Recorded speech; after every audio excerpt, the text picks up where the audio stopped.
ನಮಸ್ಕಾರ ಸ್ನೇಹಿತರೆ. ಸ್ನೇಹಿತರೆ, ಆ ಜನರಲ್ ಇಂಗ್ಲಿಷ್ ಬಗ್ಗೆ ಇವತ್ತು 5ನೇ ವಿಡಿಯೋ ಡಿಸ್ಕಸ್ ಮಾಡೋಣ. ತುಂಬಾ ಇಂಪಾರ್ಟೆಂಟ್ ಆಗಿರ್ತಕ್ಕಂಥ ತಗೊಂಡಿದ್ದೀನಿ. ಆಂಟೋನಿಮ್ಸ್ ಅಂದ್ರೆ ವಿರುದ್ಧದ ಪದ ಬಗ್ಗೆ ಡಿಸ್ಕಸ್ ಮಾಡೋಣ. ಐಡಿಯೋಮ್ಸ್ ಅಂಡ್ ಫ್ರೇಸಸ್ ಅಂದ್ರೆ ನುಡಿಗಟ್ಟುಗಳ ರೀತಿ ಒಳ ಅರ್ಥಗಳನ್ನ ಹೇಳಬೇಕಾಗತ್ತೆ. ಅಗ್ರಿ ಡಿಸ್ಅಗ್ರಿ ಸ್ಟೇಟ್ಮೆಂಟ್ ಇದೆ, ಇದು ಒಂಥರ ಡಿಫ್ರೆಂಟ್ ಆಗಿದೆ ಫಾರ್ಮ್ಯಾಟ್. ಇದ್ರ ಬಗ್ಗೆ ಡಿಸ್ಕಸ್ ಮಾಡೋಣ. ಸೆಂಟೆನ್ಸ್ ಕರೆಕ್ಷನ್ ಅಂದ್ರೆ ಒಂದು ಸ್ಟೇಟ್ಮೆಂಟ್ಸ್ ಗಳು ಕೊಟ್ಟಿರ್ತಾನೆ, ಸ್ಟೇಟ್ಮೆಂಟ್ಸ್ ಗಳು ಅದರಲ್ಲಿ ಯಾವ್ದು ಕರೆಕ್ಟ್ ಸ್ಟೇಟ್ಮೆಂಟ್ ಅಂದ್ರೆ ಗ್ರಾಮೆಟಿಕಲಿ ಆಗಿರ್ಬೋದು, ಓಕೆ ಗ್ರಾಮೆಟಿಕಲಿ ಅಥವಾ ಅಥವಾ ಮೀನಿಂಗ್ಫುಲ್ ಆಗಿ ಯಾವ್ದು ಕರೆಕ್ಟ್ ಇರುತ್ತೆ ಅಂತ. ಸೊ ಎಲ್ಲಾನು ಡಿಸ್ಕಸ್ ಮಾಡೋಣ ಸ್ನೇಹಿತರೆ. ಪ್ರೀವಿಯಸ್ ವಿಡಿಯೋಸ್ 4 ವಿಡಿಯೋಗಳು ನೀವು ನೋಡಿಲ್ಲ ಅಂದ್ರೆ ದಯವಿಟ್ಟು ನೋಡಿ ಸರ್. ಒಂದು ಪ್ಲೇ ಲಿಸ್ಟ್ ಕ್ರಿಯೇಟ್ ಮಾಡಿದ್ದೀವಿ ಗ್ರೂಪ್ ಸಿ ಬಗ್ಗೆ. ಪ್ರತಿ ವಿಡಿಯೋದಲ್ಲೂ ಹೇಳ್ತಾ ಇರ್ತೇನೆ, ಯಾಕಂತಂದ್ರೆ ಹೊಸದಾಗಿ ಯಾರು ಜಾಯ್ನ್ ಆಗಿರ್ತಾರೆ, ಸೊ ಅವ್ರಿಗೆ ಗೊತ್ತಾಗಲ್ಲ. ಸೊ ಹಾಗಾಗಿ ಈ ಗ್ರೂಪ್ ಸಿ ರಿಲೇಟೆಡ್ ಒಂದು ಪ್ಲೇ ಲಿಸ್ಟ್ ಇದೆ. ಆ ಪ್ಲೇ ಲಿಸ್ಟ್ ಲಿಂಕ್ ಇದೇ ವಿಡಿಯೋದ ಕೆಳಗಡೆ ಡಿಸ್ಕ್ರಿಪ್ಷನ್ ಬಾಕ್ಸ್ ಅಲ್ಲಿ ಇದೆ, ಅಥವಾ ನಮ್ಮ ಟೆಲಿಗ್ರಾಮ್ ಚಾನಲ್ ಕೂಡ ಜಾಯ್ನ್ ಆಗ್ಬೋದು. ಆ ಲಿಂಕ್ ಕೂಡ ಡಿಸ್ಕ್ರಿಪ್ಷನ್ ಬಾಕ್ಸ್ ಇದೆ, ಅಲ್ಲಿ ನಿಮಗೆ ಡೀಟೇಲ್ ಸಿಗ್ತಾ ಹೋಗುತ್ತೆ. ಈ group C video play list ಅಲ್ಲಿ ನಿಮಗೆ ಕನ್ನಡ ಆಗಿರ್ಬೋದು, ಇಂಗ್ಲಿಷ್ ಆಗಿರ್ಬೋದು, ಮತ್ತೆ GK ಎಲ್ಲ ಕೂಡ ಈ ಒಂದೇ ಒಂದು ಪ್ಲೇ ಲಿಸ್ಟ್ ಅಲ್ಲಿ ಇದೆ. ಕಂಪ್ಯೂಟರ್ ಮಾತ್ರ ಸೆಪರೇಟ್ ಪ್ಲೇ ಲಿಸ್ಟ್ ಕ್ರಿಯೇಟ್ ಮಾಡಿದ್ದೀವಿ. Okay fine. ಹಾಗಾದ್ರೆ ಬನ್ನಿ ಎಲ್ಲ ಕ್ವಶನ್ಸ್ ಕೂಡ ನಾವು ಸಾಲ್ವ್ ಮಾಡ್ತಾ ಹೋಗೋಣ. ಇಂಟ್ರೆಸ್ಟಿಂಗ್ ಆಗಿದೆ ಸರ್, ಈಸಿಯಾಗಿ ನಾವು ಇದನ್ನ ಸಾಲ್ವ್ ಮಾಡಬಹುದು. ಈಗ ನೋಡಿ, ಫಸ್ಟ್ ಏನೊಂದು ಬೇಕು ನಮ್ಗೆ, ಈ ಡೈರೆಕ್ಷನ್ಸ್ ಅಂತ ಕೊಟ್ಟಿರ್ತಾನಲ್ಲ, ಇದನ್ನ ವೆರಿ ಇಂಪಾರ್ಟೆಂಟ್, ಯಾವತ್ತು ಮಿಸ್ ಮಾಡಬಾರ್ದು, ನೀಟಾಗಿ ಅರ್ಥ ಮಾಡ್ಕೋಬೇಕು. For question numbers 1 to 4, choose the most appropriate meaning for the underlined idioms and phrases. Okay, this is a very important in the sentence and mark the correct answer in your answer sheet. ಇಲ್ಲಿ ನೋಡಿ, ಇಲ್ಲಿ ಏನಿದೆ ಅಂತಂದ್ರೆ, ಇಲ್ಲಿ ಏನು ಅವನು underline ಮಾಡಿದ್ದಾರೆ ಅದಕ್ಕೆ ನಾವು ಒಳ ಅರ್ಥ ಅಂದ್ರೆ ನುಡಿಗಟ್ಟು ಅಂತ ಏನ್ ಹೇಳ್ತೀವಿ, ಸೊ ಅದರ ಒಳ ಅರ್ಥ ಹೇಳಬೇಕು. ಓಕೆ, ಜಸ್ಟ್ ಮೀನಿಂಗ್ ಅಲ್ಲ. ಸೊ ವಾಟ್ ಇಸ್ ದ ಒಳ ಅರ್ಥ? ಓಕೆ, ಒಳ ಅರ್ಥ. ಈಗ ಕಾಮಾಲೆ ಕಣ್ಣು, ಕಂಡಿದ್ದೆಲ್ಲ ಕಾಮಾಲೆ ಕಣ್ಣು ಅಂದ ತಕ್ಷಣ ಹಳದಿ ಅಂತಲ್ಲ ಅರ್ಥ. ಅಲ್ಲಿಗೆ ಅರ್ಥ ಏನು, ಆ ನುಡಿಗಟ್ಟಿನ ಅರ್ಥ. ಸೊ ಅವನು ನೋಡೋದ್ನೆಲ್ಲ ಒಂದ್ ರೀತಿ ಕಾಮಾಲೆ ಕಣ್ಣಲ್ಲೇ ನೋಡ್ತಾನೆ, ಅಂದ್ರೆ ಕೆಟ್ಟದಾಗೆ ನೋಡ್ತಾನೆ ಅಂತ ಅರ್ಥ. ಸೊ ಹಾಗೆ ಈಗ ಬನ್ನಿ ಕ್ವಶನ್ ನಂಬರ್ 1 ಸಾಲ್ವ್ ಮಾಡ್ತಾ ಹೋಗೋಣ. The belief in which craft is losing ground ಅಂತಿದೆ. ವಿಚ್ ಕ್ರಾಫ್ಟ್ ಅಂತಂದ್ರೆ ಏನು? ವಾಮಾಚಾರ. ಓಕೆ, ವಾಮಾಚಾರ. ಇಲ್ಲಿ belief in which craft is losing ground ಅಂದ್ರೆ ಏನು ಅಂತಂದ್ರೆ, ವಾಮಾಚಾರದಲ್ಲಿ ನಂಬಿಕೆ ಏನೋ ಕಳೆದೋಗ್ತಾ ಇದೆ ಅಂತ. ನಂಬಿಕೆ, ಬಿಲೀಫ್ ಅಂದ್ರೆ ನಂಬಿಕೆ ಕಳೆದೋಗ್ತಾ ಇದೆ. ಈ ಅವ್ನು ಅಂಡರ್ಲೈನ್ ಮಾಡಿದಲ್ಲಿ ಲಾಸಿಂಗ್ ಗ್ರೌಂಡ್ ಅಂತ ಅಂದ್ರೆ ಕಳೆದು ಹೋಗ್ತಾ ಇದೆ, ಆ ನಂಬಿಕೆ ಕಳೆದು ಹೋಗುತ್ತಿದೆ ಅಂತ. ಈ ಲಾಸಿಂಗ್ ಗ್ರೌಂಡ್ ಅಂದ್ರೆ ಕಳೆದು ಹೋಗ್ತಾ ಇದೆ, ನಂಬಿಕೆ ಇಲ್ಲ, ಅದು ಮಾಸ್ ಹೋಗ್ತಾ ಇದೆ ಅಂತ. ಓಕೆ, ಸೊ ಇಲ್ಲಿ ಈ ಲಾಸಿಂಗ್ ಗ್ರೌಂಡ್ ಅನ್ನೋದಕ್ಕೆ ಒಂದು ಅಂಡರ್ಲೈನ್ ಮಾಡಿದ್ದಾನೆ. ಸೊ ಇದರ ಲಾಸಿಂಗ್ ಗ್ರೌಂಡ್ ಅಂದ್ರೆ ಈ ಕಳೆದು ಹೋಗ್ತಾ ಇದೆ ಅನ್ನೋ ಅರ್ಥ ಏನರ್ಥ, ಅದ್ರ ಒಳಗಿನ ಅರ್ಥ ಏನು ಅನ್ನೋದಕ್ ಬಗ್ಗೆ ಹೇಳಬೇಕು. ಈಗ ಆಪ್ಷನ್ಸ್ ಫಸ್ಟ್ ಎಲ್ಲ ಓದ್ಬಿಡಿ. Less acceptable or less powerful. Okay, powerful, less powerful. Lost earth, loss in on the ground. Which craft has gone to the bottom. Okay, which craft has gone to the bottom ಅಂದ್ರೆ ಇಲ್ಲಿ ಏನ್ ಹೇಳ್ತಾ ಇದೆ ನೋಡಿ, ನಮಗೆ ದಯವಿಟ್ಟು ಅರ್ಥ ಮಾಡ್ಕೊಳ್ಳಿ ಸ್ನೇಹಿತರೆ, ನಮಗೆ ನುಡಿಗಟ್ಟು ಬೇಕಾಗಿರೋದು ಈ ಒಂದು ಅಂಡರ್ಲೈನ್ ಪದ್ಧತಿಗೆ ಮಾತ್ರ. ಓಕೆ, ಇಲ್ಲಿ ಏನಿದೆ 4ನೇ ಆಪ್ಷನ್, ವಿಚ್ ಕ್ರಾಫ್ಟ್ ಅಂತಿದೆ, ಇಲ್ಲಿ has gone to the bottom ಅಂದ್ರೆ ವಾಮಾಚಾರ ಕೆಳಗೋಗಿದೆ ಅಂತ ಅರ್ಥ. ಇಲ್ಲಿ ನಮಗೆ ಇದಕ್ ಬೇಕಾಗಿರೋದು ಮೀನಿಂಗ್. ಸೊ ಇಲ್ಲಿ ಏನ್ ಹೇಳಿದ್ದಾನೆ ಅದನ್ನ ರಿಪೀಟ್ ಮಾಡಿದ್ದಾನೆ ಈ ಸ್ಟೇಟ್ಮೆಂಟ್ ಇಲ್ಲಿ, ಹಾಗಾಗಿ ತಪ್ಪು. Loss is on the ground ಅಂತ ಅಂದ್ರೆ ನೆಲದ, ಗ್ರೌಂಡ್ ಅಂತಂದ್ರೆ ಕೆಳಗಡೆ ಲಾಸ್ ಆಗಿದೆ ಅಂತ ಏನೋ ಸಮಥಿಂಗ್ ಏನೋ ಬರ್ದಿದ್ದಾನೆ, ಇದು ಕೂಡ ಮೀನಿಂಗ್ಲೆಸ್. ಲಾಸ್ಟ್ ಅರ್ತ್ ಅಂದ್ರೆ ನಮ್ಮ ಭೂಮಿನೇ ಕಳೆದು ಹೋಗ್ತಾ ಇದೆ ಅನ್ನೋ ರೀತಿ, ಗ್ರೌಂಡ್ ಅಂದ್ರೆ ಭೂಮಿ ಅನ್ನೋ ರೀತಿ ಹೇಳ್ತಾ ಇದ್ದಾನೆ, ಇದು ತಪ್ಪು. ದ ರೈಟ್ ಆನ್ಸರ್ ಆಪ್ಷನ್ 1 ಏನಿದೆ, less acceptable or less powerful ಅಂತ. ಅಂದ್ರೆ ಕಳೆದು ಹೋಗ್ತಾ ಇದೆ, ಮಾಸ್ ಹೋಗ್ತಾ ಇದೆ ಅಂದ್ರೆ ಅರ್ಥ ಏನೋ, ಅದು ಕಮ್ಮಿ ಆಗ್ತಾ ಇದೆ, ಅದು ಪವರ್ಫುಲ್ ಕಮ್ಮಿ ಆಗ್ತಾ ಇದೆ ಅಂತ ಅರ್ಥ. ನೋಡಿದ್ರೆ this is the correct answer, this is the correct meaning. ಒಳ ಅರ್ಥ ಬೇಕು ನನಗೆ, ಒಳ ಅರ್ಥ. ಐಡಿಯೋಮ್ಸ್ ಅಂಡ್ ಫ್ರೇಸಸ್ ಅಂದ್ರೆ ಒಳ ಅರ್ಥ ಅಥವಾ ನುಡಿಗಟ್ಟು ಅಂತ ಹೇಳಬಹುದು. ಓಕೆ, ಸೊ ಇಲ್ಲಿ ರೈಟ್ ಆನ್ಸರ್ ಯಾವುದು ಸರ್? ಈಗ ಅಂಡರ್ಲೈನ್ ಮಾಡಿರೋದಕ್ಕೆ ಫಸ್ಟ್ ಆಪ್ಷನ್. ಇದೇನು ಕೇಳಿರೋದವನು? ಐಡಿಯೋಮ್ಸ್ ಅಂಡ್ ಫ್ರೇಸಸ್ ಅಂತ ಕೇಳಿರೋದು. ಓಕೆ, ನೆಕ್ಸ್ಟ್ ಬನ್ನಿ. The controversy is likely to create bad blood between the 2 communities ಅಂತಿದೆ. ಅಗೇನ್ ಇಲ್ಲಿ ಅಂಡರ್ಲೈನ್ ಮಾಡಿರೋದು ಬ್ಯಾಡ್ ಬ್ಲಡ್, ಬಟ್ ಈ ಓವರ್ ಆಲ್ ಸೆಂಟೆನ್ಸ್ ಅರ್ಥ ಏನೋ. ನನಗೆ ಇಂಗ್ಲಿಷ್ ಬರಲ್ಲ ಸರ್, ನಿಮಗೂ ಇಂಗ್ಲಿಷ್ ಬರಲ್ಲ, ನನಗೂ ಬರಲ್ಲ. ನಾನು 10th ತನಕ ಕನ್ನಡ ಮೀಡಿಯಂ ಓದಿರೋದು, ನಿಜ ಹೇಳ್ತಾರೆ. ನಾನು 10th ತನಕ ನಾನು ಕನ್ನಡ ಮೀಡಿಯಂ ಓದಿರೋದು. ಸೊ ನನಗೆ ಇಂಗ್ಲಿಷ್ ಅಂದ್ರೆ ಭಯ ಇತ್ತು, ಹೌದು ಕೂಡ. ಸೊ ಈಗ ನಾನು ಏನ್ ಮಾಡ್ತೀನಿ, ಇದು ಫಸ್ಟ್ ಅಂಡರ್ಲೈನ್ ವರ್ಡ್ ನೋಡಕ್ ಹೋಗಲ್ಲ, ಈಗ ಸಿಂಪಲ್ ಆಗಿ ಹೇಳ್ಕೊಡ್ತೀನಿ ನೋಡಿ. ಅಂಡರ್ಲೈನ್ ಮಾಡಿರ್ತಕ್ಕಂಥ ಪದನ ನೋಡಕ್ ಹೋಗಲ್ಲ. ಫಸ್ಟ್ ಏನ್ ಮಾಡ್ತೀನಿ, ಕಂಪ್ಲೀಟ್ ಅರ್ಥ ತಿಳ್ಕೊತೀನಿ. ಓಕೆ, ಅರ್ಥ ತಿಳ್ಕೊಬಿಡಿ, ಕಂಪ್ಲೀಟ್ ಅರ್ಥ ತಿಳ್ಕೊಳ್ಳಿ. The controversy is likely to create bad blood between the 2 communities. Controversies ಅಂತಂದ್ರೆ ಏನು? ಒಂಥರ ವ್ಯತ್ಯಾಸಗಳು. ಓಕೆ, ಒಬ್ಬರ ಬಗ್ಗೆ ಏನೋ ಬೇರೆ ಹೈಪೋಟ್ ಏನೋ ಒಂದ್ ರೀತಿ ಮಾತಾಡೋದು. ಸೊ ಇದು ಬಿಟ್ವೀನ್ ದ 2 ಕಮ್ಯುನಿಟೀಸ್, 2 ಸಮಾಜದ ನಡುವೆ ಒಂದು ಬ್ಲಡ್ ಅದು. ಬ್ಲಾಕ್ ಬ್ಲಡ್ ಅಂದ್ರೆ ಏನು sir? What is black blood ಅಂದ್ರೇನು? ಓಕೆ, ಏನು ಅಪನಂಬಿಕೆ ಏನೋ ರೀತಿ ಅಪನಂಬಿಕೆ ಆಗಿರ್ಬೋದು, ಅಥವಾ ಏನಂತ ಹೇಳ್ಬೋದು, ಒಂದು ಒಳ್ಳೆಯ ರೀತಿ ಕ್ರಿಯೇಟ್ ಮಾಡಲ್ಲ. ಬ್ಲಾಕ್ ಬ್ಲಡ್ ಅಂದ್ರೆ ಆ ರೀತಿ ಅರ್ಥ. ಓಕೆ, ಕಪ್ಪು ರಕ್ತ ಅಂದ್ರೆ ಕಪ್ಪು ಅಲ್ಲ, ಕೆಟ್ಟ ರಕ್ತ ಅಂತಲ್ಲ ಅರ್ಥ. ಅಂದ್ರೆ ಒಂದ್ ರೀತಿ ವ್ಯತ್ಯಾಸಗಳನ್ನ ಕ್ರಿಯೇಟ್ ಮಾಡುತ್ತೆ. ಓಕೆ, ವ್ಯತ್ಯಾಸ ಅಥವಾ ಅಪನಂಬಿಕೆ ಏನಾಗುತ್ತೆ, ಕಾಂಟ್ರವರ್ಸಿ ಏನಾದ್ರೆ ಇಬ್ರು ಮಧ್ಯ, ಸೊ ಅವ್ರಿಬ್ರು ಮಧ್ಯ ಒಂದು ಇದು ಬಾಂಡಿಂಗ್ ಇರಲ್ಲ ಅಂತ ಅರ್ಥ. ನಾನ್ ಬಾಂಡಿಂಗ್ ಅಂತ ಹೇಳ್ಬೋದು, ನಾನ್ ಬಾಂಡಿಂಗ್ ಅಂತ ಹೇಳ್ಬೋದು. ಸೊ ಅಂತದ್ದು ಎಲ್ಲಿದೆ ಸರ್ ಇಲ್ಲಿ ನೋಡಿ. ಈಗ ನೋಡಿ, ಸಿಂಪಲ್ ನೋಡಿ, ಬ್ಲಾಕ್ ಬ್ಲಡ್ ಅಂತಿದೆ, ಆಟೋಮೆಟಿಕ್ ಎಲಿಮಿನೇಟ್ ಮಾಡ್ಬಿಡ್ಬೋದು. ಕಪ್ಪು ರಕ್ತ ಅಂತ ಹಾಕಿದ್ದಾನೆ. ಬ್ಯಾಡ್ ಬ್ಲಡ್ ಅಂದ್ರೆ ಕಪ್ಪು, ಬ್ಲಾಕ್ ಬ್ಲಡ್ ಅಂದ್ರೆ ಕೆಟ್ಟ ರಕ್ತ ಅಂದ್ರೆ ಕಪ್ಪು ರಕ್ತ ಅಂತ ಅರ್ಥ. ನೀವು ಇಲ್ಲಿ ಒಳ ಅರ್ಥ ಹೇಳಬೇಕು, ಈ ಕಂಪ್ಲೀಟ್ ಮೀನಿಂಗ್ ನ ತಿಳ್ಕೋಬೇಕು ಸೆಂಟೆನ್ಸ್. ಆವಾಗ ಈ ವರ್ಡ್ ನೋಡಿ, ಇದು ಗೊತ್ತಿಲ್ಲ ಅಂದ್ರೂ ಈ ವರ್ಡ್ ಏನ್ ಬಿಂಬಿಸ್ತಾ ಇದೆ ಅಂತ ಗೊತ್ತಾಗ್ಬಿಡುತ್ತೆ. ಈ ಕಂಪ್ಲೀಟ್ ಸೆಂಟೆನ್ಸ್ ನ ನೀವು ಅರ್ಥ ತಿಳ್ಕೊಂಡ್ರೆ ಈ ಒಂದು ಅಂಡರ್ಲೈನ್ ವರ್ಡ್ ಏನ ಬಿಂಬಿಸ್ತಾ ಇದೆ ಸೆಂಟೆನ್ಸ್ ಅಲ್ಲಿ ಅಂತ ಅರ್ಥ ಆಗುತ್ತೆ ಅಲ್ವಾ. ಸೊ ಹಾಗಾಗಿ ಇದು ತಪ್ಪಾಗುತ್ತೆ. ಬ್ಲಾಕ್ ಬ್ಲಡ್ ಅಲ್ಲ, ಸಮಾನಾರ್ಥಕ ಪದ ಕೇಳ್ತಿಲ್ಲ, ನುಡಿಗಟ್ಟು ಒಳ ಅರ್ಥ ಕೇಳ್ತಾ ಇರೋದು. ಓಕೆ, ಬ್ಯಾಡ್ ಜೆನೆಟಿಕ್ ಫ್ಯಾಕ್ಟರ್ ಅಂದ್ರೆ, ಬ್ಯಾಡ್ ಜೆನೆಟಿಕ್ ಫ್ಯಾಕ್ಟರ್ ಅಂತಂದ್ರೇನು, ನಿಮ್ಮ ಒಂದು ಜೆನೆಟಿಕ್ಸ್ ಏನ್ ಬಂದಿರುತ್ತೆ ಅದು ಬ್ಯಾಡ್ ಆಗಿದೆ ಅಂತ, ಅದಕ್ಕೂ ಏನ್ ಸಂಬಂಧ ಸರ್ ಅಲ್ವಾ. ಸೊ ಇದು ಕೂಡ ತಪ್ಪು.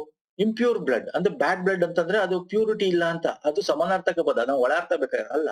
ಇಲ್ feeling is the right answer. ಇಲ್ ಫೀಲಿಂಗ್. ಓಕೆ, ಅಪನಂಬಿಕೆ ಅಂದ್ರೆ ನಂಗೆ ಅವ್ರ ಮೇಲೆ ಒಳ್ಳೆ ಫೀಲಿಂಗೇ ಇಲ್ಲ, ಒಂದ್ ರೀತಿ ಒಳ್ಳೆಯ ಒಂದು ನನಗೆ ಅವ್ರಿಗೆ ಆಲೋಚನೆಗಳಿಲ್ಲ ಅವ್ರ ಮೇಲೆ ಅನ್ನೋ ರೀತಿ. ಕಾಂಟ್ರವರ್ಸಿ ಕ್ರಿಯೇಟ್ ಆದ ಹಂಗೆ ತಾನೇ ಆಗೋದು. Right answer option 1. ನೋಡಿದ್ರೆ ಹೆಂಗ್ ಎಲಿಮಿನೇಟ್ ಮಾಡಬಹುದು. ಇನ್ನೊಂದು ಕ್ವಶನ್ ಡಿಸ್ಕಸ್ ಮಾಡೋಣ, ನಿಮ್ಗೆ ಗೊತ್ತಾಗುತ್ತೆ.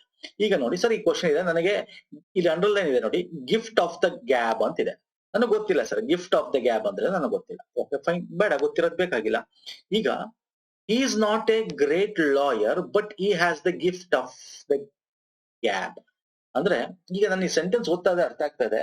ಲಾಯರ್ ಆಗಿರ್ತಾನೆ, ಇಲ್ಲಿ ಏನ್ ಹೇಳ್ತಾ ಇದ್ರೆ, he is not A great lawyer, ಅವನು ಒಂದು ಓದ್ಕೊಂಡಿರ್ತಕ್ಕಂಥ ದೊಡ್ಡ ಲಾಯರ್ ಏನಲ್ಲ, ಗ್ರೇಟ್ ಅಂದ್ರೆ ದೊಡ್ಡ ಹೆಸರುವಾಸಿ ಲಾಯರ್ ಅನ್ನೆಲ್ಲ, ಬಟ್ ಈ ಹ್ಯಾಸ್ ದ, ಆದ್ರೆ ಈ has the gift of the gab ಅಂದ್ರೆ ಅವನ್ಗೆ ವಾಕ್ಚಾತುರ್ಯದ, ಒಳ್ಳೆ ರೀತಿ ಮಾತಾಡ್ತಾನೆ ಅಂತ ಅರ್ಥ.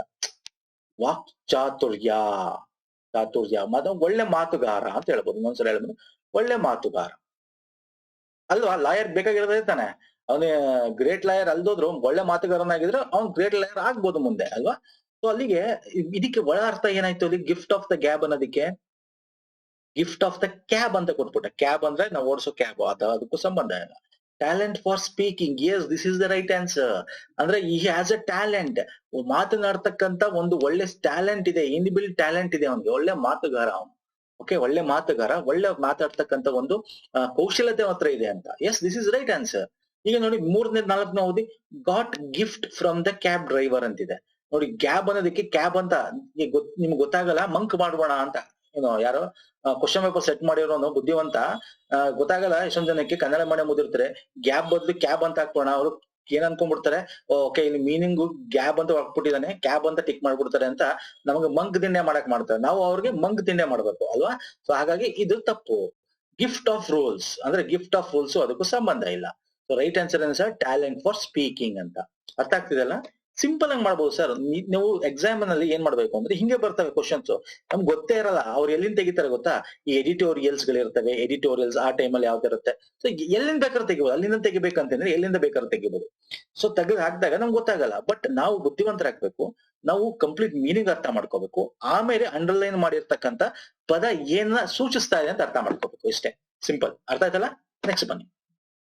ಈಗ ಒನ್ ಮೋರ್ ಕ್ವಶನ್ ಆದ್ರದ್ದೆ, this is more than flesh and blood can endure ಅಂತ. ಏಕೇನ್ ಇಲ್ಲಿ ಫ್ಲೆಶ್ ಅಂಡ್ ಬ್ಲಡ್ ಅಂತ ಏನ್ ಸೂಚಿಸುತ್ತೆ, ಇಲ್ಲಿ ಫ್ಲೆಶ್ ಅಂತಂದ್ರೇನು ಮಾಂಸ, ಮತ್ತೆ ಬ್ಲಡ್ ಅಂದ್ರೆ ಒಂದ್ ರೀತಿ ಅದು ರಕ್ತ, ಮಾಂಸ ರಕ್ತಗಳು ಅಂತಂದ್ರೆ ಒಂಥರ ನಮ್ಗೆ ಏನ್ ತೋರಿಸುತ್ತೆ, ಒಂದು ಪೇನ್ ಅಲ್ವ. ಪೇನ್ ಅಂತಂದ್ರೇನು ಹಿಂಸೆ, ಆ ರೀತಿ ತೋರಿಸ್ತಾ ಇದೆ, ಹಿಂಸೆ ಆಗುತ್ತೆ. ದಿಸ್ ಇಸ್ ಮೋರ್ ದನ್, ಈ ಹಿಂಸೆಗಿಂತ ಜಾಸ್ತಿ ಅಂತಕ್ಕಂಥದ್ದು. ಅಂದ್ರೆ ಈ ಫ್ಲೆಶ್ ಮತ್ತೆ ಮಾಂಸ ರಕ್ತ ಕಣಗಳು ಎಲ್ಲಿರುತ್ತೆ ಸರ್, ನಮ್ ಬಾಡಿಗೆ ಇರುತ್ತೆ, ಅದು ಗೊತ್ತಿರಬೇಕು. ಇಲ್ಲಿ ನೋಡಿ, ನಿಮ್ಗೆ ಮಂಗ್ ದಿಣ್ಣೆ ಎರ್ಸಕ್ ಏನ್ ಮಾಡ್ತಾನೆ ಅವ್ನು, ನಮ್ಗೆ ಸಾಲಿಡ್ ಅಂಡ್ ಲಿಕ್ವಿಡ್ ಅಂತ ಕೊಟ್ಟ. ಫ್ಲೆಶ್ ಅಂದ್ರೆ ಮಾಂಸ ಯಾವಾಗ ಏನಾಗಿರುತ್ತೆ, ಅದು ಸಾಲಿಡ್ ಸ್ಟೇಟ್ ಅಲ್ಲಿ ಇರುತ್ತೆ, ಘನ ವಸ್ತು. ಬ್ಲಡ್ ಲಿಕ್ವಿಡ್ ಸ್ಟೇಟ್ ಅಲ್ಲಿ ಇರುತ್ತೆ ಅಲ್ವಾ, ಲಿಕ್ವಿಡ್ ಅಂತ ಅಂದ್ಬಿಟ್ಟ ಕೊಟ್ಟ. ತಪ್ಪು. ಆ ಲಿಕ್ವಿಡ್ ಸಾಲಿಡ್ ಕಟ್ಕೊಂಡು ನಮ್ಗೇನು, ಅದು ನಮ್ಗೆ ಕೇಳಿರೋದು ಒಳ ಅರ್ಥ, ನುಡಿಗಟ್ಟು ಕೇಳಿರ್ತಕ್ಕಂಥದ್ದು. ತಪ್ಪು. ಈಗ ನೋಡಿ, ಹ್ಯೂಮನ್ ನೇಚರ್ ಅಂತಿದೆ, ಇದು ಒಂದ್ ರೀತಿ ಕರೆಕ್ಟ್ ಅನ್ಸುತ್ತೆ, ಇರೋಣ. Flesh as well as blood ಅಂತಿದೆ, ಇದು ಕೂಡ ತಪ್ಪು. ಅಲ್ಲಿರೋದನ್ನೇ ಕೊಟ್ಬಿಟ್ಟಿದ್ದಾನೆ. ನಮಗ್ ಬೇಕಾಗಿರೋದು ನುಡಿಗಟ್ಟು, ಐಡಿಯಾಮ್ಸ್ ಅಂಡ್ ಫ್ರೇಸಸ್. ಹೋಲ್ ಬಾಡಿ ಅಂತಿದೆ ಇಲ್ಲಿ, ಹೋಲ್ ಬಾಡಿ. ಎಸ್, ಐದರ್ ಇದ್ ಸರಿ ಆಗತ್ತೆ, ಆದರೆ ಇದ್ ಸರಿ ಆಗತ್ತೆ. But this is more than flesh and blood can endure ಅಂತಂದ್ರೆ ಹೋಲ್ ಬಾಡಿ ಅಂತ answer. Okay, whole body is the right answer. ಇಲ್ಲಿ ನಾನು ನಿಮ್ಗೆ ಏನ್ ಹೇಳ್ತೀನಿ ಗೊತ್ತಾ, ಸಿ ಈ ನಿಮ್ಗೆ ಒಂದು ಗ್ರಾಮರ್ ಅಲ್ಲಿ 5 ರಿಂದ 6 ಕ್ವಶನ್ಸ್ ಇರುತ್ತೆ, particular direct grammar questions. Okay, move out of 35 questions ಅಲ್ಲಿ ಮಾತಾಡ್ತಾ ಇದ್ದೀನಿ ಸ್ನೇಹಿತರೆ. ಇನ್ ಮಿಕ್ಕಿದ್ದು ಈ ರೀತಿ ಐಡಿಯಾಮ್ಸ್ ಒಳ ನುಡಿಗಟ್ಟಿರುತ್ತಲ್ಲ, ನಿಮ್ಗೆ 5 ಕ್ವಶನ್ ಕೇಳಬಹುದು, 6 ಕ್ವಶನ್ ಕೇಳಬಹುದು, ಅಥವಾ 4 ಕ್ವಶನ್ ಕೇಳಬಹುದು. ಇಲ್ಲಿ ನಿಮ್ಗೆ ಎಷ್ಟು ಆಗುತ್ತೆ, ಔಟ್ ಆಫ್ 5 ನೀವು 3 ಇಂದ 4 ಕ್ವಶನ್ ಆನ್ಸರ್ ಮಾಡಿದ್ರೆ ಕರೆಕ್ಟ್ ಆಗಿ ದಟ್ ಇಸ್ ಸಾಕು. ಬಿಟ್ಬಿಡಿ ಒಂದ್ ಕ್ವಶನ್, ಯಾಕಂದ್ರೆ -0.25 ಮಾರ್ಕ್ಸ್ ಇದೆ ಗ್ರೂಪ್ಸ್ ಇಲ್ಲಿ. ಓಕೆ, ಬ್ಯಾಂಕಿಂಗ್ ಅಲ್ಲೂ ಅಷ್ಟೇ, ಬ್ಯಾಂಕಿಂಗ್ ಅಲ್ಲೂ ಸೇಮ್, ಬ್ಯಾಂಕಿಂಗ್ ಎಕ್ಸಾಮ್ ಅಲ್ಲೂ ಮೈನಸ್ ಇದೆ. ಹಾಗಾಗಿ ಎಷ್ಟು ಗೊತ್ತು, 100% ಅದಕ್ಕೆ ತೆಕ್ಕಾಕಿ. ನೆಕ್ಸ್ಟ್ ಬನ್ನಿ, ಈಗ ಇನ್ನೊಂದು ರೀತಿ ಕ್ವಶನ್ ಸೆಟ್ ಇದು. Okay, for question numbers 1 to 3 choose the word which is an antonym of the given word and mark the appropriate answer in your answer sheet. Again ನೋಡಿದ್ರಾ, ಇಲ್ಲಿ ಆಂಟೋನಿಮ್ಸ್ ಅಂದ್ರೇನು, opposite word. Opposite word last ವಿಡಿಯೋದಲ್ಲಿ ನೋಡಿದ್ವಿ, I think so video number 3 ಅನ್ಕೋತೀನಿ. Video number 3 ನಾವು ನೋಡಿದ್ವಿ. ಅಲ್ಲಿ ನೋಡಿ ಸಿನೋನಿಮ್ಸ್ ನೋಡಿದ್ವಿ. ಸಿನೋನಿಮ್ಸ್ ಅಲ್ವಾ, ಅಂದ್ರೆ ಸಮಾನಾರ್ಥಕ ಪದ. ಇದು ಆಂಟೋನಿಮ್ಸ್ ಅಂತಂದ್ರೆ ಆಪೋಸಿಟ್ ವರ್ಡ್, ವಿರುದ್ಧ ಪದ ಅಂತ ಅರ್ಥ. ಓಕೆ, ಇಲ್ಲಿ ಏನ್ ಕೊಟ್ಟಿದ್ದಾನೆ, ವ್ಯಾಕ್ಸ್ ಕೊಟ್ಟಿದ್ದಾನೆ. ವ್ಯಾಕ್ಸ್ ಗೆ ವಿರುದ್ಧ ಪದ ಏನು? ವ್ಯಾಕ್ಸ್ ಅಂದ ತಕ್ಷಣ ಮೇಣ ಅನ್ನೋದೇ ಅರ್ಥ ಅಲ್ಲ ಇಲ್ಲಿ. ಇಲ್ಲಿ ವ್ಯಾಕ್ಸ್ ಅಂದ್ರೆ ಈಗ ಕನ್ಸ್ಟ್ರಕ್ಷನ್. ಈಗ I am making big, waxing this to make bigger ಅಂತ ಹೇಳ್ತಾರೆ. ಒಂದು ವರ್ಡ್ ಯಾವಾಗ್ಲೂ ಅದಕ್ಕೆ ಹೇಳೋದು, ಬುಕ್ಸ್ ನಾವು ಜಾಸ್ತಿ ರೆಫರ್ ಮಾಡಿ ಅಂತ ಹೇಳೋದು ಏನಕ್ಕೆ ಅಂದ್ರೆ, ಇಂಗ್ಲಿಷ್ ಪೇಪರ್ ಅಲ್ಲೂ ವ್ಯಾಕ್ಸಿಂಗ್ ಇಟ್ ಟು ಇನ್ಕ್ರೀಸ್ ಅಂತ ಇರುತ್ತೆ. ಇನ್ಕ್ರೀಸ್ ಅಂದ್ರೆ ನಾವು ವ್ಯಾಕ್ಸಿಂಗ್ ಮಾಡ್ತಾ ಇದ್ರೆ ಅದು ಬೆಳೆಯುತ್ತೆ ಅನ್ನೋ ರೀತಿ. ಓಕೆ, ದೊಡ್ಡದಾಗುತ್ತೆ ಅನ್ನೋ ರೀತಿ. ಸೊ ಹಾಗೆ, ಸೊ ಅದ್ರ ವಿರುದ್ಧ ಕುಸಿಬೇಕು. ಕುಸಿಬೇಕು ಅಂದ್ರೆ ಕಮ್ಮಿ ಆಗ್ಬೇಕು ಅಥವಾ ಕುಸಿಬೇಕು. ಸೊ ಡಿಕ್ರೀಸ್ ಆಗ್ಬೇಕು. ಸೊ ಅಂತದ್ ಯಾವ್ದು ಅಂದ್ರೆ ವೇನ್. ವ್ಯಾಕ್ಸ್ ಗೆ ಅಪೋಸಿಟ್ ವರ್ಡ್ ಏನು sir, wane. Wane is the right answer. ಅರ್ಥ ಆಯ್ತಿದಿಲ್ಲ? ಸೊ ಇಲ್ಲಿ ಏನ್ ಮಾಡ್ಬೇಕು ಅಂದ್ರೆ, ನೀವು ಅರ್ಥ ತಿಳ್ಕೊಂಡ್ರೆ ಫೈನ್, ತಿಳ್ಕೊಳಕ್ ಆಗಿಲ್ಲ ಅಂದ್ರೂ ಒಂದಷ್ಟು ಹೆಚ್ಚು ನೀವು ವೊಕ್ಯಾಬ್ಯುಲರೀಸ್ ಗಳನ್ನ ಹೆಚ್ಚು ನೀವು ಇದನ್ನ ಪ್ರಾಕ್ಟೀಸ್ ಮಾಡಿದ್ರೆ ನಿಮ್ಗೆ ಈ ತರ ವಿರುದ್ಧ ಪದಗಳು, ಸಮಾನಾರ್ಥಕಗಳು ಒಂದು ಸೆಪರೇಟ್ ವಿಡಿಯೋ ಮಾಡೋಣ ಬಿಡಿ. ಆಂಟೋನಿಮ್ಸ್ ಗೆ ಒಂದಷ್ಟು ದೊಡ್ಡದಾಗಿ ತಗೊಂಡು, ಸಿನೋನಿಮ್ಸ್ ಒಂದಷ್ಟು ದೊಡ್ಡದಾಗಿ ತಗೊಂಡು ಒಂದು ಸೆಪರೇಟ್ ವಿಡಿಯೋನ ಮಾಡೋಣ. Okay, before groups exam. ಅವಾಗ ನಿಮ್ಗೆ ಒಂದಷ್ಟು ಕವರ್ ಮಾಡಿದ್ರೆ ಅದ್ರಲ್ಲೇ ಒಂದಷ್ಟು ಬಂದ್ರೆ ನೀವು ಎಕ್ಸಾಮ್ ಈಸಿಯಾಗಿ ಪಾಸ್ ಮಾಡ್ಬೋದು ಅಲ್ವಾ. ನೆಕ್ಸ್ಟ್ ಬನ್ನಿ, ಪ್ಲೆಬಿಯಾನ್ ಅಂತಿದೆ. ಪ್ಲೆಬಿಯಾನ್ ಅಂತಂದ್ರೆ ಏನು? Okay, very good. ಪ್ಲೆಬಿಯಾನ್ ಅಂತಂದ್ರೆ ಇಲ್ಲಿ, ಓಕೆ ಒಂದ್ ಸೆಕೆಂಡ್. ಓಕೆ, ಪ್ಲೆಬಿಯಾನ್ ಅಂತಂದ್ರೆ ಏನಂತ ಇರಬೇಕಂದ್ರು, ಲೆಸ್ ಅಥವಾ ಲೋವರ್ ಗ್ರೇಡ್ ಅನ್ನೋ ರೀತಿ. ಲೋವರ್ ಗ್ರೇಡ್ ಅನ್ನೋ ರೀತಿ. ಲೋವರ್ ಗ್ರೇಡ್ ಅಂತಂದ್ರೆ ಅದಕ್ಕೆ ಶ್ರೀಮಂತ, ಹೈಯರ್ ಗ್ರೇಡ್, ಹೈಯರ್ ಕ್ಲಾಸ್. ಶ್ರೀಮಂತ ಅಥವಾ ಹೈಯರ್ ಕ್ಲಾಸ್ ಅಂತ ಹೇಳ್ಬೋದು. ಹೈಯರ್ ಕ್ಲಾಸ್, ಶ್ರೀಮಂತ ಅಂತಾನೆ ಅಲ್ಲ, ಹೈಯರ್ ಕ್ಲಾಸ್. ಅದ್ ಯಾವ್ದಾರು ಒಂದು ಪರ್ಟಿಕ್ಯುಲರ್ ಯಾವ್ದಾರ ಒಂದು ವಸ್ತುಲಾಗ್ಲಿ ಅಥವಾ ಜೀವನದಲ್ಲಾಗ್ಲಿ ಅಥವಾ ಸಮಾಜದಲ್ಲಾಗ್ಲಿ ಹೈಯರ್ ಕ್ಲಾಸ್. ಇದು ಪ್ಲೆಬಿಯಾನ್ ಅಂದ್ರೆ ಲೋವರ್ ಕ್ಲಾಸ್ ಅನ್ನೋ ರೀತಿ ಬರುತ್ತೆ.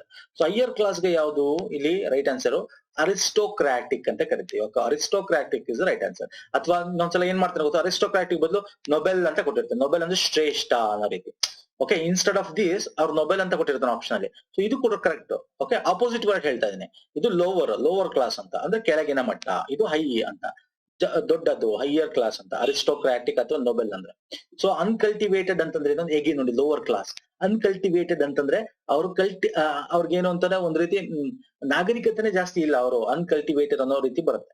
ಆರ್ಡಿನರಿ, ಇಂಪ್ರೂವೈಸ್ಡ್ ಇವೆಲ್ಲ ಇದೆಯಲ್ಲ, ಸೊ ಇದೆಲ್ಲ ಬೇರೆ ಬೇರೆ ಅರ್ಥ ಕೊಡುತ್ತೆ. ಸೊ ಹಾಗಾಗಿ this is the right answer. Okay, next ಬನ್ನಿ, ಹ್ಯಾಕ್ನೈಡ್ ಅಂತಿದೆ. ಹ್ಯಾಕ್ನೈಡ್ ಅಂತಂದ್ರೆ ಏನು? ಅಗೇನ್ ವೆರಿ ಇಂಪಾರ್ಟೆಂಟ್, ಚೆನ್ನಾಗಿದೆ. ಅಂದ್ರೆ ಇಲ್ಲಿ ಏನು ಅಂತಂದ್ರೆ, ಹ್ಯಾಕ್ನೈಡ್ ಅಂತಂದ್ರೆ ನಿಮ್ಗೆ ಬೋರಿಂಗ್ ಅಥವಾ ನಾನ್ ಕ್ರಿಯೇಟಿವ್ ಅಂದ್ರೆ ಅರ್ಥ ಏನು ಅಂದ್ರೆ, ನೀವು ಒಂದ್ ರೀತಿ ಸಪ್ಪೆ ಇರೋದು, ಉತ್ಸಾಹ ಇಲ್ಲದೆ ಇರೋದು, ಅಂದ್ರೆ ಕ್ರಿಯೇಟಿವಿಟಿ ಇಲ್ಲದೆ ಇರೋದು ಅನ್ನೋ ರೀತಿ ಅರ್ಥ ಕೊಡುತ್ತಿದೆ. ಅಗೇನ್ ಈ ತರದ್ದು ನಿಮ್ಗೆ ಎಕ್ಸಾಂಪಲ್ ಬಂದಾಗ ಅರ್ಥ ಆಗ್ಲಿಂದ ಮುಟ್ಟಕ್ ಹೋಗ್ಬೇಡಿ, -0.25 ಮಾಡ್ಕೋಬೇಡಿ.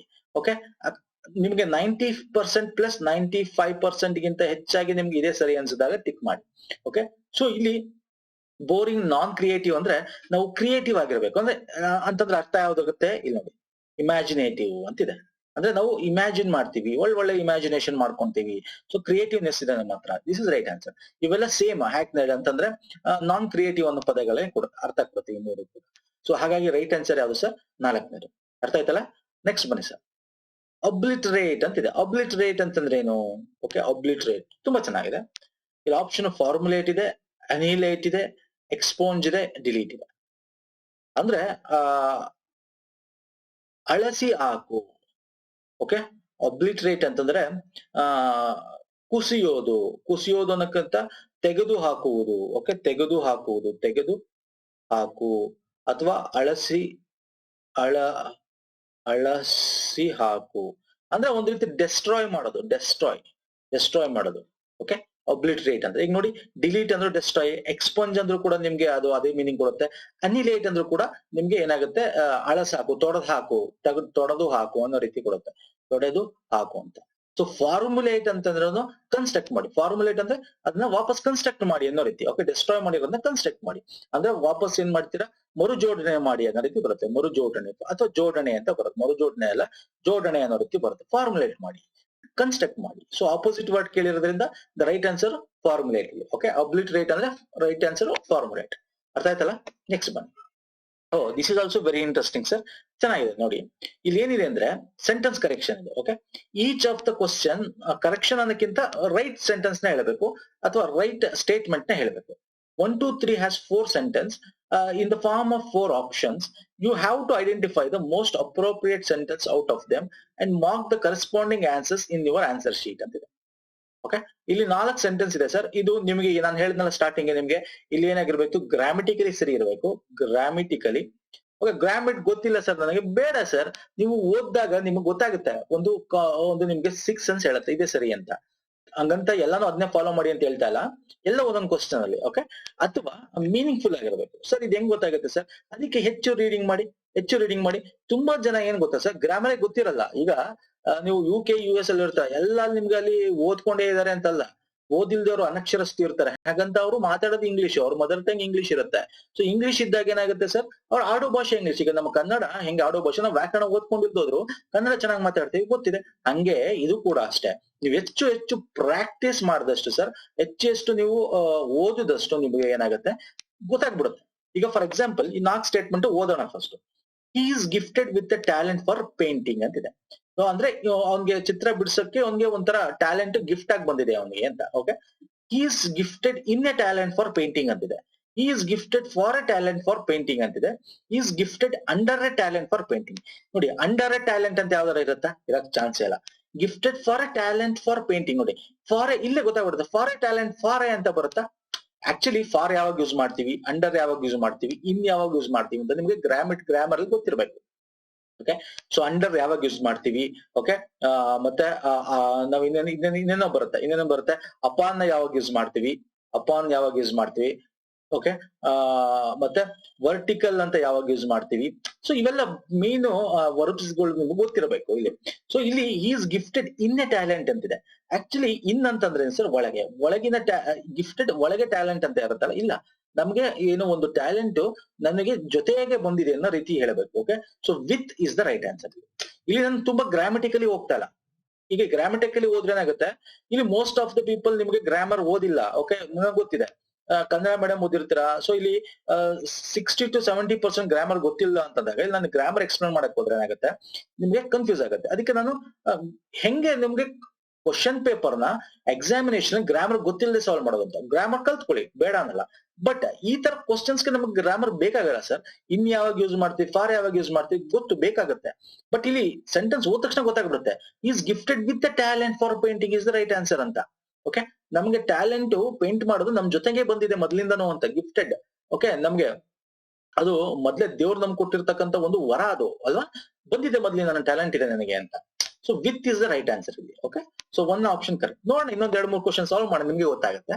ನೋಡಿ, he is worthy of our reverence and esteem. ಅಂದ್ರೆ ನಮ್ಮ ಒಂದು ಏನೋ ಶ್ರೇಷ್ಠತೆಗೆ ಇವನು ಸಾಕ್ಷಿ. ಅಂದ್ರೆ ವರ್ತ್, ಇವನಿಗೆ ಶ್ರೇಷ್ಠ ಅಥವಾ ಇವನು ರೆಸ್ಪೆಕ್ಟ್ ಕೊಡೋದು ನಮಗೆ ಓಕೆ ಅನ್ಸುತ್ತೆ, ಶ್ರೇಷ್ಠ ಅನ್ಸುತ್ತೆ, ವರ್ತ್ ಇದೆ ಅಂತ ಹೇಳಿ. ಓಕೆ, ಗೌರವ ಕೊಡ್ತಕ್ಕದ್ದು. ಎಸ್ಟೀಮ್ ಅಂದ್ರೆ ಗೌರವ.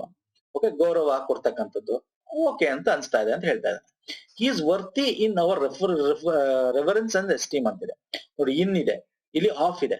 ನೋಡಿ, ಇಲ್ಲಿ ಇರೋದೇ ಇಷ್ಟು, ಅಪಾನ್ ಇದೆ, ಫಾರ್ ಇದೆ. Again is worthy for our reference and esteem.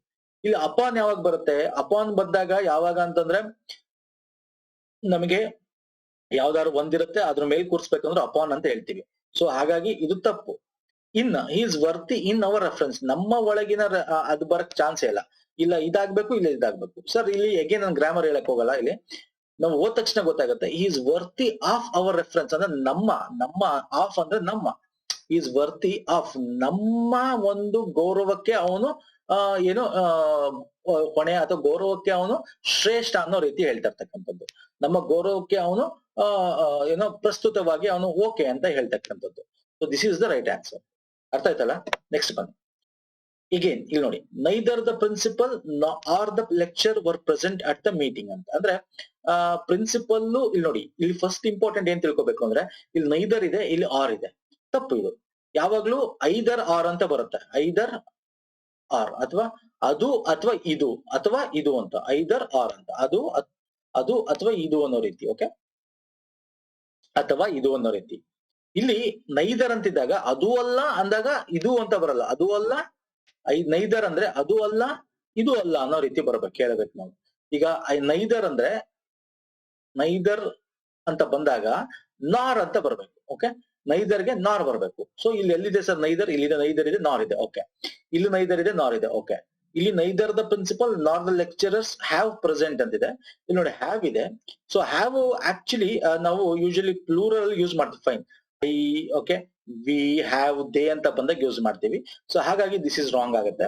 ಇಲ್ಲಿ ನೋಡಿ, ಇಲ್ಲಿ ಲೆಕ್ಚರರ್ಸ್ ಅಂತ ಪ್ಲೂರಲ್ ಇದೆ, ಕರೆಕ್ಟ್. ಬಟ್ ಇಲ್ಲಿ ಪ್ರಿನ್ಸಿಪಲ್ ಇಲ್ಲಿ ನಮ್ಗೆ ಏನಾಗಿದೆ, ಪ್ರೊನೌನ್ ಇಲ್ಲ. ಇಲ್ಲಿ ಪ್ರೊನೌನ್ ಇದೆ, ಪ್ರೊನೌನ್ ಇಲ್ಲ. ಇಲ್ಲಿ ಇರೋದು ನೋನ್, ಪ್ರಿನ್ಸಿಪಲ್ ಅಂಡ್ ಲೆಕ್ಚರರ್ ಅಂತ ಅಲ್ವಾ, ಪ್ರೊನೌನ್ ಅಲ್ವಾ. ಸೊ ಇಲ್ಲಿ ಲೆಕ್ಚರರ್ಸ್ ಅಂತಿದೆ. ಓಕೆ, ಅದಕ್ಕೆ ವರ್. ನೋಡಿ ಅಗೇನ್ ಇಲ್ಲಿ ವರ್ ಇಸ್ ವೆರಿ ಇಂಪಾರ್ಟೆಂಟ್. ಇಲ್ಲಿ ವಾಸ್ ಇದೆ. ವಾಸ್ ಯಾವಾಗ ಯೂಸ್ ಮಾಡ್ತೀವಿ ಸರ್ ನಾವು? ವಾಸು ಓಕೆ ಸಿಂಗುಲರ್ ಇದ್ದಾಗ ಯೂಸ್ ಮಾಡ್ತೀವಿ. ಇಲ್ಲಿ ನಮ್ಗೆ ಪ್ಲೂರಲ್ ಇರೋದು. ಹಾಗಾಗಿ this is the right answer. Were. Neither the principal nor the lecturers were present at the meeting ಅಂದ್ರೆ ಇದು ನಮ್ಗೆ ಪಾಸ್ಟ್ ಟೆನ್ಸ್ ಅಲ್ಲಿ ಇದೆ. ಹಾಗಾಗಿ ವಾಸ್ ಬದಲು ವರ್ ಇರಬೇಕು. ಇದು ಹ್ಯಾವ್ ಆಕ್ಚುಲಿ ಯಾವಾಗ ಯೂಸ್ ಮಾಡ್ತೀವಿ? ಪ್ರೆಸೆಂಟ್ ಪರ್ಫೆಕ್ಟ್ ಅಲ್ಲಿ ಯೂಸ್ ಮಾಡ್ತೀವಿ. ಪ್ರೆಸೆಂಟ್ ಪರ್ಫೆಕ್ಟ್ ಟೆನ್ಸ್ ಅಲ್ಲಿ ಯೂಸ್ ಮಾಡ್ತೀವಿ. ಓಕೆ, ಹಾಗಾಗಿ ಇದು ಕೂಡ ತಪ್ಪಾಗುತ್ತೆ. ಸೊ ರೈಟ್ ಆನ್ಸರ್ ಎರಡನೇ ಆಪ್ಷನ್. ಓಕೆ, ಈಗ ಆನ್ಸರ್ ನನ್ಗೆ ಗೊತ್ತಿಲ್ಲ ಸರ್, ಇವೆಲ್ಲ ಪ್ರೆಸೆಂಟ್ ಪರ್ಫೆಕ್ಟ್ ಗೊತ್ತಿಲ್ಲ. ಬೇಡ ಸರ್, ಅದಕ್ಕೆ ಹೇಳೋದು ಓದ್ ತಕ್ಷಣ ನಮ್ಗೆ ಗೊತ್ತಾಗ್ಬಿಡುತ್ತೆ ಸರ್ ಯಾವ್ದು ಕರೆಕ್ಟ್ ಯಾವ್ದು ತಪ್ಪು ಅಂತ. ನಮ್ ಗ್ರಾಮರ್ ಕಲಿಬೇಕು ಅನ್ನೋ ನೆಸಿಟಿನೇ ಇಲ್ಲ. ಏನಕ್ಕೆ ಮಾಡ್ಬೇಕು ಸರ್? ಪ್ರಾಕ್ಟೀಸ್ ಮಾಡಿ, ಹೆಚ್ಚು ಪ್ರಾಕ್ಟೀಸ್ ಮಾಡಿ. ಓಕೆ, ಪ್ರಾಕ್ಟೀಸ್ ಮಾಡಿ, ಹೆಚ್ಚು ಇಂಗ್ಲಿಷ್ ಗಳನ್ನ ಓದಿ, ನಾವೆಲ್ಸ್ ಓದಿ, ಬುಕ್ ಓದಿ, ಪೇಪರ್ ಓದಿ. ಏನು ಬೇಕಾಗಿಲ್ಲ, ಪೇಪರ್ ಓದಿ ಸಾಕು. ಈಗ ಆನ್ಲೈನ್ ಅಲ್ಲೇ ಪೇಪರ್ ಸಿಗ್ತವೆ ನಿಮ್ಗೆ. ನೆಕ್ಸ್ಟ್ ಬನ್ನಿ ಸರ್, ಇದು ಕೂಡ ಚೆನ್ನಾಗಿದೆ, ತುಂಬಾ ಸೂಪರ್ ಆಗಿದೆ ಇದು. Different type of question set ಇದು. For question numbers 1 to 3, a statement has been given followed by 4 options. You have to agree or disagree with the agree or disagree with the statement given as a indicated in the bracket and choose the correct reply for agreement or disagreement. Okay, from the 4 choices given below and shade black and the correct answer in your answer sheet. ಅಂದ್ರೆ ಇಲ್ಲಿ ಒಂದು statement ಕೊಟ್ಟಿದ್ದಾನೆ. ಇಲ್ಲಿ ನೋಡಿ bracket ಅಲ್ಲಿ agri ಅಥವಾ disagree ಅಂತ ಕೊಡ್ತಾನೆ. ಅಗ್ರಿ ಅಂದ್ರೆ ಒಪ್ಕೊಳ್ಳೋದು, ಡಿಸ್ಅಗ್ರಿ ಅಂದ್ರೆ ಒಪ್ಕೊಳ್ಳದೆ ಇರೋದು. ಸೊ ಇಲ್ಲಿ ನಾವು ಒಂದು ಬ್ರಾಕೆಟ್ ಅಲ್ಲಿ ಏನಿದೆ ಅದ್ರ ತಕ್ಕಂತ ನಾವು ಈ 4 ಆಪ್ಷನ್ ಕರೆಕ್ಟ್ ಆಪ್ಷನ್ ನಾವು ಕರೆಕ್ಟ್ ಮಾಡಬೇಕು. ಈಗ ಒಂದು ಕ್ವಶನ್ ಸಾಲ್ವ್ ಮಾಡಿದ್ರೆ ನಿಮ್ಗೆ ಗೊತ್ತಾಗುತ್ತೆ. ಈಗ ನೋಡಿ, the dowry will soon B thing of the past in our country. ಅಂದ್ರೆ ಏನೋ ನಾವು ಇದ್ ಮಾಡ್ತೀವಿ, ಡೌರಿ ಕೊಡ್ತೀವಿ ಮದುವೆಗೆ. ಓಕೆ, ವರದಕ್ಷಿಣೆ ಏನ್ ಕೊಡ್ತೀವಿ ಅದು ಬೇಗ ನಮ್ಮ ಕಂಟ್ರಿಲಿ ಹೋಗ್ಬಿಡುತ್ತೆ ಅಂತ. ಪಾಸ್ಟ್ ಅಂತಂದ್ರೇನು? ಅದು ಅಂದ್ರೆ ಹಿಂದೆ ಇತ್ತು ಅನ್ನೋ ರೀತಿ. ಓಕೆ, ಹಿಂದೆ ಇತ್ತು. Soon thing of the past in our country ಅಂದ್ರೆ ಅದು ಬೇಗ ಅದು ನಶಿಸಿ ಹೋಗುತ್ತೆ, ಬೇಗ ಹೋಗುತ್ತೆ ಅಂತ ಹೇಳ್ತಾರೆ. ಆದ್ರೆ ಇಲ್ಲಿ ಬ್ರಾಕೆಟ್ ಅಲ್ಲಿ ಡಿಸ್ಅಗ್ರಿ ಅಂತಿದೆ. ಅಂದ್ರೆ ಇದು ಒಪ್ಕೊಳ್ಳಲ್ಲ ಅಂತ ಅರ್ಥ ಸ್ಟೇಟ್ಮೆಂಟ್ ನ. ಡಿಸ್ಅಗ್ರಿ ಅಂದ್ರೆ ಸೊ ಈಗ ನಾವ್ ಆನ್ಸರ್ ಈ ಡಿಸ್ಅಗ್ರಿ ತಕ್ಕಂತೆ ಆನ್ಸರ್ ಮಾಡ್ಬೇಕು ಈ ಸ್ಟೇಟ್ಮೆಂಟ್ಗೆ. ಈಗ the dowry will soon A thing of the past in our country ಅಂದ್ರೆ ಅದು ಹಿಂದೆ ಇತ್ತು ಅನ್ನೋ ರೀತಿ ನಮ್ಮ ಕಂಟ್ರಿಲಿ ಆಗುತ್ತೆ, ಮುಂದೆ ಅದು ಡೌರಿ ಇರಲ್ಲ ಅನ್ನೋ ಸ್ಟೇಟ್ಮೆಂಟ್ ಇದೆ. ನಾವ್ ಏನ್ ಮಾಡ್ಬೇಕು? ನೋ ಅಂತ ಹೇಳ್ಬೇಕು. ಯಾಕಂದ್ರೆ ಡಿಸ್ಅಗ್ರಿ ಆತರ ಆಗಕ್ ಸಾಧ್ಯನಾ? ಇಲ್ಲ. ನಾವು ಬೇಡ ಅಂದ್ರೂ ಎಷ್ಟೊಂದ್ ಜನ ದುಡ್ಡಿರೋರು ಡೌರಿ ಕೊಡ್ತಾರೆ ಅಲ್ವಾ, ವರದಕ್ಷಿಣೆ ಕೊಡ್ತಾರೆ ಹೆಣ್ಮಕ್ಳು ಓದ್ತಿರೋರು ಅಲ್ವಾ, ಒಳ್ಳೆ ಪೊಲಿಟಿಷಿಯನ್ಸ್, ಫಿಲಂ ಅವರು ಕೊಡ್ತಾರೆ. ಸೊ ಹಾಗಾಗಿ ನೋ. ಸೊ ನೋ ಅಂದ ತಕ್ಷಣ ಎಲ್ಲ ನೋ ಇದೆ, ಬಟ್ ಮುಂದೆ ಕೂಡ ಇದೆ. It can not, it won't, it does not, it has not ಅಂತಿದೆ. ಅಗೇನ್ ಇಲ್ಲಿ ಯಾವ್ದು ಕರೆಕ್ಟ್? ಓಕೆ, ಇಲ್ಲಿ ಸರ್ ಡಸ್ ನಾಟ್ ಯೂಸ್ ಮಾಡಲ್ಲ ನಾವು, ಇಲ್ಲಿ ಹ್ಯಾಸ್ ನಾಟ್ ಯೂಸ್. ಅಗೇನ್ ಇಲ್ಲಿ ಗ್ರಾಮರ್ ನಿಮ್ಗೆ ತಿಳ್ಕೊಬೇಕಾಗತ್ತೆ. ಗ್ರಾಮರ್ ಇಲ್ದೆ ಹೆಂಗ್ ಸಾಲ್ವ್ ಮಾಡ್ಬೇಕು ಅಂತಂದ್ರೆ ಇಲ್ಲಿ ಫಸ್ಟ್ ನಾನು ಕರೆಕ್ಟ್ ಆನ್ಸರ್ ಹೇಳ್ತೀನಿ ಯಾವ್ದು ಅಂತ, ಆಮೇಲೆ ನಾನು ಹೇಳ್ತೀನಿ. ನೋ ಇಟ್ ವೋಂಟ್ ಅಂತಕ್ಕಂಥದ್ದು ಕರೆಕ್ಟ್. ಎಸ್, ಹೌದು. ಇಲ್ಲಿ ಡಿಸ್ಅಗ್ರಿ ಅಂತ ಕೊಟ್ಟಿರೋದ್ರಿಂದ ನಾವು ನೋ ಅಂತ ಹಾಕ್ಬೇಕು. ನಾವು ಈ ಸ್ಟೇಟ್ಮೆಂಟ್ಗೆ ನೋ ಅಂತ ಕೊಡಬೇಕು. ನಾವು ಅಗ್ರಿ ಮಾಡ್ಕೋತಾ ಇಲ್ಲ ಇದನ್ನ, ಒಪ್ಕೋತಾಳೆ. ಹಾಗಾಗಿ ನೋ ಇಟ್ ವೋಂಟ್ ಅಂದ್ರೆ ಇದು ಹೌದು, ಇದು ಆತರ ಡೌರಿ ಹೋಗಲ್ಲ ಅನ್ನೋ ರೀತಿ. ಇಟ್ ವೋಂಟ್ ಅಂತ. ಸಿ ವೋಂಟ್ ಮತ್ತೆ ಕೆನಾಟ್ ಯಾವಾಗ ಯೂಸ್ ಮಾಡ್ತೀವಿ ಸರ್? ಕೆನಾಟ್ ಅಂತಕ್ಕಂಥದ್ದು ಯಾವಾಗ ಅಂದ್ರೆ ನಮಗೆ ನಮ್ಮ ಹತ್ರ ಆ ಸ್ಕಿಲ್ಸ್ ಇಲ್ಲ ಅಂದಾಗ. ಈಗ I cannot do this work ಅಂತ ಕರಿತೀವಿ. ಕೆನಾಟ್ ಅಂತಕ್ಕಂಥದ್ದು ನನಗ್ ಗೊತ್ತಿಲ್ಲ ಅಂತ ಹೇಳಿದಾಗ, ಈಗ ಆ ಕೆಲಸ ಮಾಡಕ್ ಬರಲ್ಲ, ಅದು ನಾನು ತಿನ್ನಕ್ ಬರಲ್ಲ, so I cannot do this, ನನ್ ಕೈಲಿ ಆಗಲ್ಲ, ಅದು ನನ್ಗೆ ಗೊತ್ತಿಲ್ಲ ಅನ್ನೋ ರೀತಿ ಇದ್ದಾಗ. ಐ ವೋಂಟ್ ಅಂದ್ರೆ ನನ್ಗೆ ಗೊತ್ತಿದೆ ಆದ್ರೆ ನನ್ಗೆ ಮಾಡಲ್ಲ ಅಂತ. ಅಂದ್ರೆ ಈ ಡೌರಿ ಅಂತಕ್ಕಂಥದ್ದು ಮೊದ್ಲಿಂದನ ಇರ್ತಕ್ಕಂಥ ಒಂದು ಸಾಮಾಜಿಕ ಪಿಡುಗು. ಇದು ಏನು ಅಂತಂದ್ರೆ ಬೇಕು ಅಂತ ತೊಡೆದಾಕಲ್ಲ ನಾವು. ಅಂದ್ರೆ ಇಟ್ ವೋಂಟ್ ಅಂತ ಅದಕ್ಕೆ ಹೇಳ್ತಾ ಇರೋದು. ಕೆನಾಟ್ ಅಂತ ಯಾವಾಗ ಹೇಳ್ತೀವಿ ಅಂತಂದ್ರೆ ನಮ್ಗೆ ಗೊತ್ತಿಲ್ಲ, ಅಲ್ಲಿ ತೆಗ್ದಾಕಕ್ ಆಗಲ್ಲ ಅಂತ ಕೆನಾಟ್ ಅಂತ ಹೇಳ್ತೀವಿ. ಇಲ್ಲಿ ತೆಗ್ದಾಕ್ಬೋದು, ಬಟ್ ಅದು ತೆಗ್ದಾಕಲ್ಲ.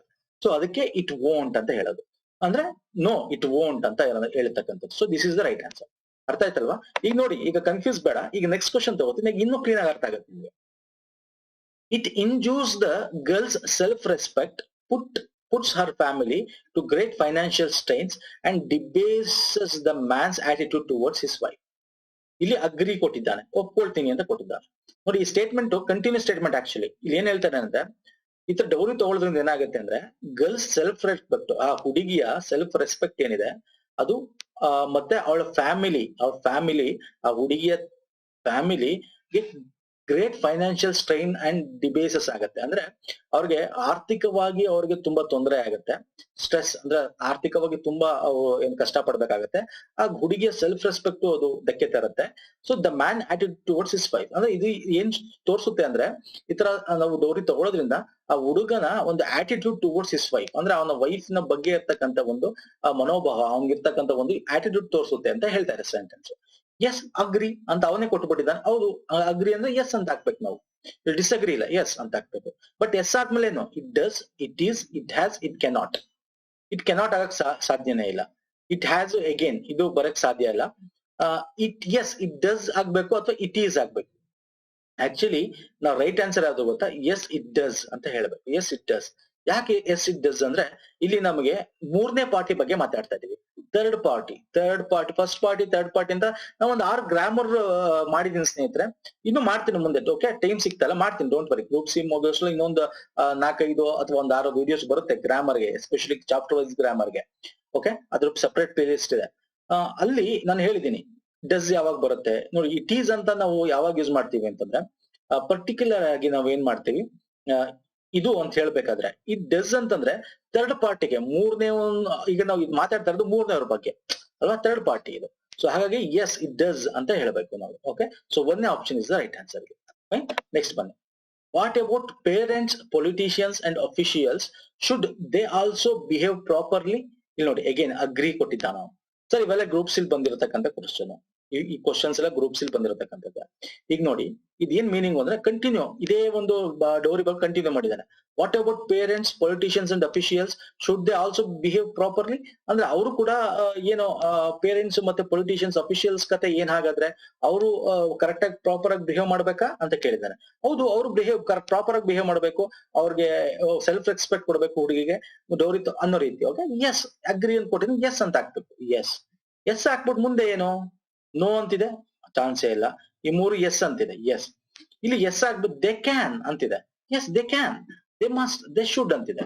ಸೊ ರೈಟ್ ಆನ್ಸರ್ ನೀವು ಸ್ವಲ್ಪ ಬುದ್ಧಿ ಓಡಿಸಿದ್ರೆ they should is the right answer. ಇಲ್ಲಿ ತುಂಬಾ ಜನಕ್ಕೆ ಕನ್ಫ್ಯೂಸ್ ಆಗುತ್ತೆ. ಎಸ್ ದೇ ಕ್ಯಾನ್ ಅನ್ನೋದು ಕರೆಕ್ಟ್ ಅಲ್ವಾ? ಎಸ್ ಅವರು ಕೂಡ ಏನ್ ಮಾಡ್ಬೇಕು, ಪ್ರಾಪರ್ ಆಗಿ ಬಿಹೇವ್ ಮಾಡ್ಬೇಕು. ಎಸ್ ದೇ ಕ್ಯಾನ್ ಅಥವಾ ದೇ ಶುಡ್, ಇವೆರಡಲ್ಲಿ ತುಂಬಾ ಜನ ಕನ್ಫ್ಯೂಸ್ ಆಗುತ್ತೆ. ಇದಂತೂ ಬರಕ್ ಸಾಧ್ಯ ಇಲ್ಲ. ಸೊ ಏಕೆನ್ ಕ್ಯಾನ್ ಯಾವಾಗ ಯೂಸ್ ಮಾಡ್ತೀವಿ? ಶುಡ್ ನಿಮ್ಗೆ ಗೊತ್ತಿರಬೇಕು. ಕ್ಯಾನ್, ಶೆಲ್ಲು, ಬಿಲ್ಲು ಯಾವಾಗ ಯೂಸ್ ಮಾಡ್ತೀವಿ? ಕ್ಯಾನ್ ಯಾವಾಗ ಯೂಸ್ ಮಾಡ್ತೀವಿ ಅಂತಂದ್ರೆ ಸರ್, ಒಂದ್ ರೀತಿ ಪರ್ಫೆಕ್ಟ್ ಆಗಿ ನಾನು ಮಾಡ್ತೀನಿ ಅನ್ನೋ ರೀತಿ. ಅಂದ್ರೆ ಐ ಕ್ಯಾನ್ ಡೂ ಇಟ್ ಅಂತ ಕರುತ್ತೆ, ಅಂದ್ರೆ ನನ್ ಕೈಲಿ ಆಗುತ್ತೆ ಅನ್ನೋ ರೀತಿ. ಐ ವಿಲ್ ಅಥವಾ ಐ ಶೆಲ್ ಡೂ ಇಟ್ ಅಂದ್ರೆ ಒಂಥರ ನಮ್ಗೆ ಅನುಮಾನ ಇದ್ದೋ ರೀತಿ. ಸೊ ಇಲ್ಲಿ ನಾವು ಏನ್ ಮಾಡ್ತಾ ಇದೀವಿ ಅಂತಂದ್ರೆ, should they also behave properly, ಅವನು ಅನುಮಾನದಲ್ಲೇ ಕ್ವಶನ್ ಕೇಳಿದ್ದಾನೆ, ಮತ್ತೆ ಶುಡ್ ಅಂತ ಯೂಸ್ ಮಾಡಿದ್ದಾನೆ. ಹಾಗಾಗಿ ಅವರು ಕೂಡ ಪ್ರಾಪರ್ ಆಗಿ ಬಿಹೇವ್ ಮಾಡ್ಬೇಕಾ ಅನ್ನೋ ಅನುಮಾನದಲ್ಲೇ ಕ್ವಶನ್ ಕೇಳಿದ್ದಾನೆ. ಹಾಗೆ ನಾವು ಕೂಡ ಎಸ್ ದೇ ಶುಡ್ ಅಂತ ಅನುಮಾನದಲ್ಲೇ ಆನ್ಸರ್ ಮಾಡೋದು. ಓಕೆ, ದೇ ಕ್ಯಾನ್ ಅಂತ ಯಾವಾಗ ಅಂದ್ರೆ ಪರ್ಫೆಕ್ಟ್ ಆಗಿ ಮಾಡ್ಬೇಕಾದಾಗ ಕ್ಯಾನ್ ಯೂಸ್ ಮಾಡ್ತೀವಿ. ಯಾವಾಗ ನಮ್ಗೆ ಡೌಟ್ ಇದ್ದಾಗ ಶೆಲ್, ಶುಡ್ ಈ ರೀತಿ ಯೂಸ್ ಮಾಡ್ತೀವಿ. ಓಕೆ, ಸೊ 4ನೇ ಆಪ್ಷನ್ ಕರೆಕ್ಟ್ ಆನ್ಸರ್. ಅರ್ಥ ಆಗ್ತಿದೆ ಅಲ್ಲ? ಸಿಂಪಲ್ ಇದೆ. ಸ್ವಲ್ಪ ಅರ್ಥ ಮಾಡ್ಕೋಬೇಕಷ್ಟೇ. ನೋಡಿ, ಇಷ್ಟು ನಾನು ಪ್ರಮುಖವಾಗಿ ಒಂದು ಡಿಫ್ರೆಂಟ್ ಕ್ವಶನ್ಸ್ ನಗಳು ತಗೊಂಡಿದ್ದೀನಿ. ಸೊ ಎಲ್ಲಾ ಪ್ಯಾಟರ್ನ್ ಅರ್ಥ ಆದಾಗ ನಿಮ್ಗೆ ಯಾವುದೇ ಪ್ಯಾಟರ್ನ್ ಬಂದ್ರು ಸರ್ ಎಕ್ಸಾಮ್ ನಲ್ಲಿ ನೀವು ಇಷ್ಟು ಕರೆಕ್ಟ್ ಆಗಿ ಆನ್ಸರ್ ಮಾಡಕ್ ಈಸಿ ಆಗುತ್ತೆ. ಫಸ್ಟ್ ಕ್ವಶನ್ ಅರ್ಥ ಮಾಡ್ಕೋಬೇಕು. ನೋಡಿ, ಈ ಕ್ವಶನ್ ನಿಮ್ಗೆ ಅರ್ಥ ಆಗಿಲ್ಲ ಅಂತಂದ್ರೆ ಆನ್ಸರ್ ಮಾಡಕ್ ಹೆಂಗ್ ಸಾಧ್ಯ? ಸೊ ಅದಕ್ಕೆ ಬೇರೆ ಬೇರೆ ಈ ತರ ಹೊಸ ಹೊಸ ಪ್ಯಾಟರ್ನ್ ಗಳನ್ನ ಗ್ರೂಪ್ಸ್ ಇಲ್ಲಿ ಬಂದಿದ್ವೆ, ಅದನ್ನ ನಾನು ತಗೊಂಡ್ ಬರ್ತಾ ಇದೀನಿ. ಇಷ್ಟ ಆಗಿದೆ ಅನ್ಕೋತೀನಿ. ಲೈಕ್ ಮಾಡಿ, ಶೇರ್ ಮಾಡಿ, ಸಬ್ಸ್ಕ್ರೈಬ್ ಮಾಡ್ಕೊಂಡಿಲ್ಲ ಅಂದ್ರೆ ಸಬ್ಸ್ಕ್ರೈಬ್ ಮಾಡ್ಕೊಳ್ಳಿ. ಓಕೆ, ಮತ್ತೆ ಪ್ಲೇ ಲಿಸ್ಟ್ ಲಿಂಕ್ ಈ ಒಂದು ಡಿಸ್ಕ್ರಿಪ್ಷನ್ ಬಾಕ್ಸ್ ಅಲ್ಲಿ ಇರುತ್ತೆ. ನಮ್ಮ ಟೆಲಿಗ್ರಾಮ್ ಚಾನಲ್ ಲಿಂಕ್ ಕೂಡ ಇದೆ, ಅಲ್ಲೂ ಕೂಡ ನೀವು ಜಾಯ್ನ್ ಆಗಿ. ನೆಕ್ಸ್ಟ್ ವಿಡಿಯೋ ಪುನಃ ಸಿಗ್ತೀನಿ ಸರ್. ನಮಸ್ಕಾರ, ಧನ್ಯವಾದಗಳು.